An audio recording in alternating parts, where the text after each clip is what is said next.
Hey everyone, and welcome back to another deep dive. I think this one today is going to be a really interesting one. I was going through some of the excerpts that we have, and wow, this source is really challenging the way that most of us think about the age of the Earth. So we're going to be diving into a text titled "Evidence over AMP3," and yeah, I'm really curious to get your take on this one. Well, what strikes me right off the bat is that this source doesn't just kind of dive into, specific pieces of evidence or arguments. They really go straight to the core of how we approach science itself, the scientific method, and whether or not we're actually being true to that when we talk about the age of the Earth. Oh, that's interesting. So they're like questioning the foundation itself, kind of like shaking things up from the very beginning, huh? Exactly. They argue that, the commonly accepted view, the old Earth model, relies too heavily on assumptions. And, when you're talking about events that supposedly happened millions or billions of years ago, can we really be sure that those assumptions hold up? I mean, it's not like we can go back in time and check. Right. So what kind of assumptions are they talking about specifically? Well, one of the big ones is this idea of uniformitarianism. Have you ever heard of that? Vaguely. I think it has something to do with assuming that the way things happen now is where they've always happened. Is that right? Yeah, that's the basic idea. It says that geological processes have always happened at the same slow and steady rate we see today. So, like the way mountains erode, the way sediments form, those kind of things. But the source argues that when we're talking about timescales of millions or billions of years, can we really assume that those processes were always constant? I mean, who's to say that there weren't periods of much more rapid or even catastrophic change in the past? Right. Like maybe things happened a lot faster than we think. That's a Yeah. really interesting point. I mean, we just don't know for sure, do we? And that's exactly what the source is getting at. They're saying that we need to be more critical of those assumptions and look for evidence that might challenge them instead of just accepting them as fact. Okay, so they're questioning the assumptions, but what kind of evidence do they offer to support their view? That maybe the Earth isn't as old as we think. Well, they bring up some pretty compelling examples of rapid geological processes, things that we can actually observe happening today. One that really stood out to me was the eruption of Mount St. Helens back in 1980. Did you ever learn about that? Oh, yeah. I remember seeing those incredible pictures, huge ash cloud and everything. Right. Well, what's really amazing is that in just a matter of hours, that eruption deposited massive layers of sediment, like hundreds of feet thick, creating features that look a lot like what we see in ancient rock formations that are supposedly millions of years old. So they're saying that those features could have formed much more quickly than we thought. Exactly. Yeah. They point to Mount St. Helens as evidence that it's possible, and they even mention a canyon that was carved out by mud flows from the eruption. It looks strikingly similar to the Grand Canyon, except it formed in a matter of days, not millions of years. Wow, that's incredible. It really makes you wonder what else we might have gotten wrong about the timeline of Earth's history. Yeah, and they have other examples too, like the formation of Surtsey Island off the coast of Iceland that happened back in 1963. Oh, yeah, I remember reading about that. A whole island just popped up out of the ocean practically overnight. Well, not overnight, but in a matter of months, a volcanic eruption created this entire island, and it's still there today. It's like a fast forward version of geological history unfolding right before our eyes. That's wild. So they're basically saying that these modern examples show us that geological change can happen much faster than we traditionally thought, and maybe we don't need millions of years to explain some of the features we see. Exactly. They're challenging that assumption of slow and gradual change and saying that maybe catastrophic events have played a much bigger role in shaping the Earth than we realize. Okay, but what about radiometric dating? Isn't that considered the most reliable method for determining the age of rocks and fossils? That's a great question, and it's definitely a cornerstone of the old Earth model. But this source doesn't just accept it blindly. They point out some cases where radiometric dating seems to have produced some very questionable results. Like what? Well, they talk about how volcanic rocks from the Mount St. Helens eruption rocks that we know for a fact are only a few decades old were dated using potassium argon methods, and guess what the results showed? I don't know. What did they show? Ages of millions of years, way, way off. Wow, seriously? How is that even possible? Well, the source argues that this discrepancy shows that radiometric dating isn't infallible. It relies on certain assumptions about the initial conditions of the material being dated, and those assumptions might not always hold true, especially when dealing with relatively recent events. So they're not saying radiometric dating is totally useless, but that we need to be aware of its limitations and maybe not take the results at face value all the time. Exactly. They're saying we need to look at the whole picture, the context, the other evidence, and not just blindly accept a date spit out by a machine. That makes sense. Mm. So are there any other problems they point out with radiometric dating? Yeah, they also bring up the presence of carbon-14 in coal and diamonds, which are conventionally thought to be millions or even billions of years old. And what's wrong with that? Well, carbon-14 has a relatively short half-life, meaning it should have completely decayed after a certain amount of time, something like 50,000 years max.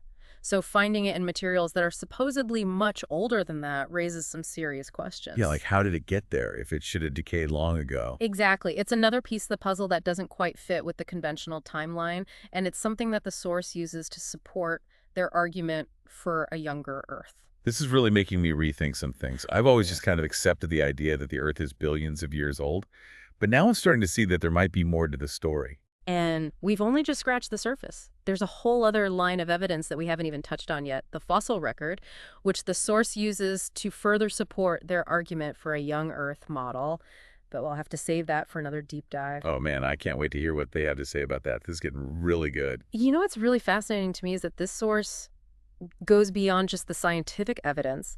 They also talk about the whole cultural and philosophical landscape surrounding this debate about the age of the Earth. Yeah, it's almost like they're saying that our beliefs about the age of the Earth aren't just based on facts, but also on, cultural biases and assumptions. Right. They actually make a pretty bold statement. Yeah. They argue that clinging to certain assumptions can turn science into something like a belief system, almost like a religion. Well, hold on. Are they saying that scientists can be just as dogmatic as anyone else? That's kind of what they're getting at. They say that when scientists refuse to even consider alternative explanations, even when there's evidence that challenges their model, it's like they're treating their model as dogma. Huh. That's interesting. So they're saying that blindly accepting the old Earth model without questioning it is kind of like having blind faith. Yeah, and they go on to say that this old Earth dogma has become so ingrained in our education system and the media that it's created a bias against any explanations that might align with religious perspectives, even if there's evidence to support them. That's a really good point. It makes you wonder how much of what we believe is based on actual evidence versus what we've been taught or told by, Yeah. authority figures. Right, and I think that's something we all need to be aware of, especially when it comes to something as fundamental as the age of the Earth. We need to be willing to question our assumptions and look at the evidence with an open mind.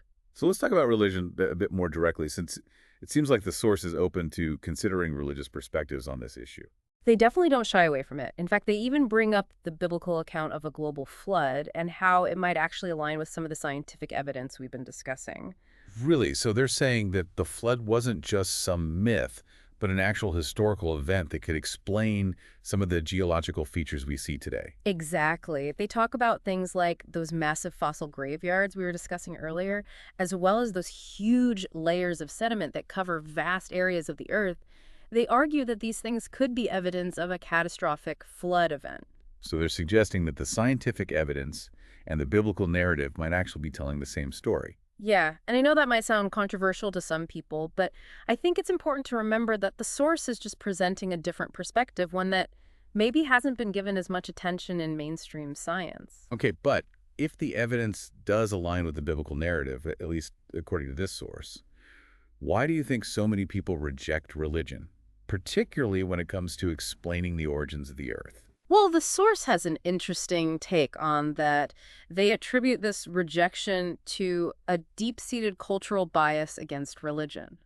So they're saying it's not about a lack of evidence, but more about a pre-existing prejudice against religion. That's what they argue. They believe that this bias prevents people from even considering the possibility that religious accounts might hold some truth. That's a really interesting perspective. I Mhm. mean, it makes you think about how our own beliefs and assumptions can shape the way we see the world, even when it comes to something like science. Absolutely, and I think that's one of the main takeaways from the source. It's a call to be more open-minded, to question our assumptions, and to be willing to consider different perspectives, even if they challenge our existing beliefs. So what would you say is the ultimate message of this source? What do they want us to take away from all of this? I think it boils down to this. They're urging us to prioritize truth over ideology, to be willing to challenge the status quo, and to not be afraid to consider alternative explanations, even if they make us uncomfortable. I really like that it's about having the courage to question what we think we know and to be open to the possibility that we might be wrong. Exactly, and that's what makes exploring these unconventional ideas so important.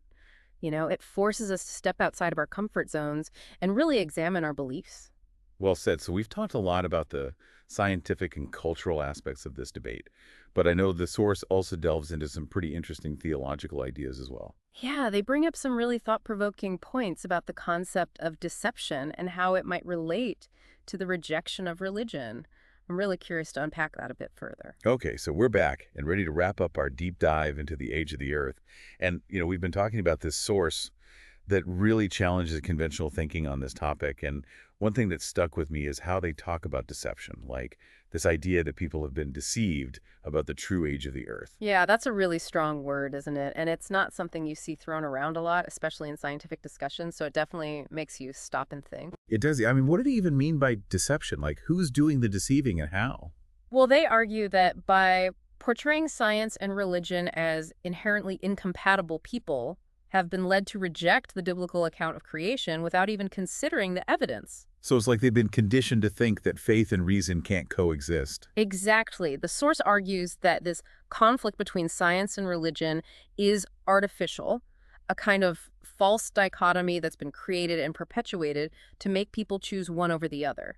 And they see this as a form of deception because it closes people off to the possibility that both science and religion could offer insights into the truth. Right. They argue that the dominance of the old Earth model, which they believe is based on some questionable assumptions, has contributed to this deception by presenting a narrative that excludes religious explanations. So it's almost like this narrative has become so ingrained that it's blinded people to evidence that might support a different perspective. That's their argument. They believe the evidence is there, but people have been conditioned to reject it because it doesn't fit the accepted paradigm. It's like that saying, when all you have is a hammer, everything looks like a nail. If you're only looking for evidence that supports an old Earth, you might miss the evidence that points to a younger one. That's a great analogy, and I think it highlights the importance of being open to different perspectives, even if they challenge our preconceived notions. Yeah, and I think this source is really pushing us to do that, to not be afraid to question what we think we know, and to be open to the possibility that we might be wrong. Absolutely. They're calling for a kind of intellectual humility, a willingness to admit that we don't have all the answers, and to be open to learning from sources that we might have previously dismissed. And ultimately to let the evidence lead us to the truth, wherever that may be. Exactly. Yeah. Regardless of what you believe about the age of the Earth, I think this source offers some really valuable insights into the nature of science, the role of faith, and the importance of critical thinking. Yeah, I think that's what makes this deep dive so fascinating. It's not just about the age of the Earth. It's about how we approach knowledge, how we form our beliefs, and how we make sense of the world around us. And it's about having the courage to question the status quo, to challenge assumptions, and to be open to new ideas, even if they make us uncomfortable. Well said. I think that's a perfect note to end on. So to all our listeners out there, keep exploring, keep questioning, and keep searching for the truth wherever it may lead. And remember, the source we discussed today is just one perspective on a complex and fascinating issue. There's so much more to learn and discover, so keep digging, keep that curiosity alive. I couldn't have said it better myself. Thanks for joining us on this deep dive, and we'll see you next time for another journey of exploration and discovery.